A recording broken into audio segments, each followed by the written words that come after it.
જય દ્વારકાધીશ ને જય માતાજી મિત્રો મિત્રો આપણે તલ વિશેની થોડીક માહિતી આપશું. એ પહેલાં આજે આપણે વાત કરી લઈએ કે આજે આપણે ખેડૂતો માટે પર્વ દિવસ એટલે કે અખાત્રીજનો પર્વ દિવસ છે. આપણે જે તૃતીય ત્રીજ કહેવામાં આવે છે. તો ખેડૂતો માટે આપણે જે આ ખરેખર આમ તો નવું વર્ષ આપણે કહેવામાં આવે છે, કારણ કે આજના દિવસે મિત્રો આપણે ટૂંકમાં જે જમીનથી શરૂઆત કરતા હોય છે કે આપણે જમીનની અંદર જે ખેડ કરવાનું ચાલુ કરીએ એ આપણા ભાભલાઓ આજના દિવસથી નવી શરૂઆત કરતા, એટલે નવું વર્ષ આપણા માટે કહેવાય છે મિત્રો. તો બધાને અખાત્રીજની હાર્દિક શુભકામના તમામ ખેડૂત મિત્રોને. આવતું વર્ષ ખેડૂતો માટે સારું જાય એવું દ્વારકાધીશ ભગવાન પાસે આપણે સારી એવી પ્રાર્થના કરીએ.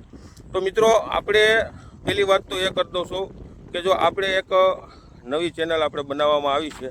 ઓલી ચેનલની અંદર આપણે કાંઈક ને કાંઈક પ્રોબ્લેમને હિસાબે જે હમણાં એની અંદર વિડીયો આપણે મૂકતા નથી અને મૂકશું નહીં, પણ આની અંદર હવે કાયમીથી કાયમી આપણે મિત્રો આ નવી ચેનલ છે, કાયમીથી કાયમી અવનવા વિડીયો આમાં આવતા રહેશે.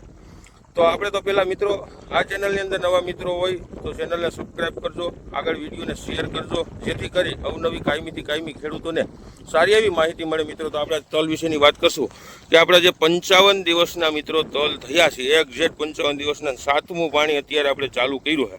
તો અત્યારે 55 દિવસના તલની અંદર આપણે શું માવજત કરવી જોઈએ જેથી કરી સારું એવું ઉત્પાદન આપણને મળતું હોય છે.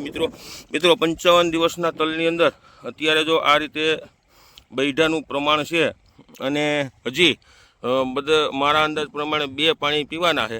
7મું પાણી હાલે છે, એના પછીનું 8મું પાણી એક તો ફરજિયાત પીએ અને પછી જો ટાઈમ હશે તો 9મું પાણી આપણે પાહું, નકર 8 પાણી મિત્રો પીએ, કેમ કે આપણે થોડાક વાવેતરમાં મોડા છીએ.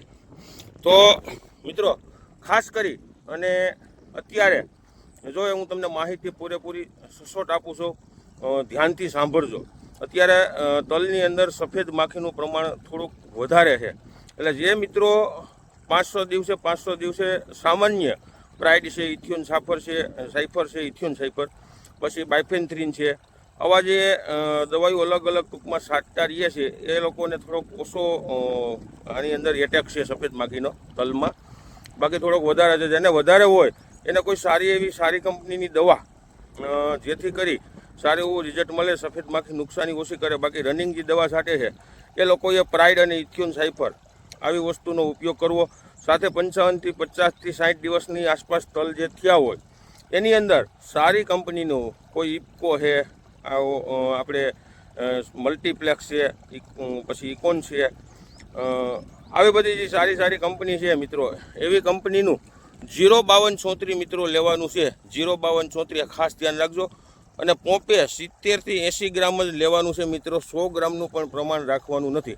1 કિલોમાંથી 12 થી 13 પોંપ અથવા તો 14 પોંપ સુધી તમે કરી શકો છો. વધારે એનો ઉપયોગ અત્યારે કરવાની જરૂર નથી. આપણે જે મગફળીમાં 100 ગ્રામનો ઉપયોગ કરતા હોય, તલની અંદર 70 થી 80 ગ્રામનો ઉપયોગ કરવાનો છે મિત્રો. તો મિત્રો આપણો આ ચેનલની અંદર પહેલો જ વિડીયો છે, તો ખાસ કરી જે ખેડૂત મિત્રો વિડીયો આપણો કાયમી માટે જે ઓલી ચેનલની અંદર જે જોતા જીતેશ આહિર ચેનલ છે, તો એ ખેડૂત મિત્રો એ વિડીયો શેર કરજો, જેથી કરી બીજા ખેડૂત સુધી પહોંચે તો સારી એવી માહિતી જડે. કાયમીથી કાયમી મિત્રો સારી એવી માહિતી આપણે આપતા રહેશું, સચોટ માહિતી ખેતી સાથેની, કે જે ખેતીની અંદર કાયમી માટે આપણે આગળ ખેતીનું ભવિષ્ય ઉજળું કેમ બનાવવું ને એના માટેના આપણે પગલાં કાયમીથી કાયમી લેવાના છે મિત્રો. તો અવનવા વિડીયો કાયમીથી કાયમી જોતા રહ્યો. વિડીયો સારો લાગે તો આગળ શેર કરજો અને બધા ખેડૂત મિત્રો થોડોક સાથ અને સહકાર આપજો, જેથી કરી આ ચેનલનો પણ સારો એવો આપણે ગ્રો થાય અને આગળ વધીએ મિત્રો. જય જવાન, જય કિસાન.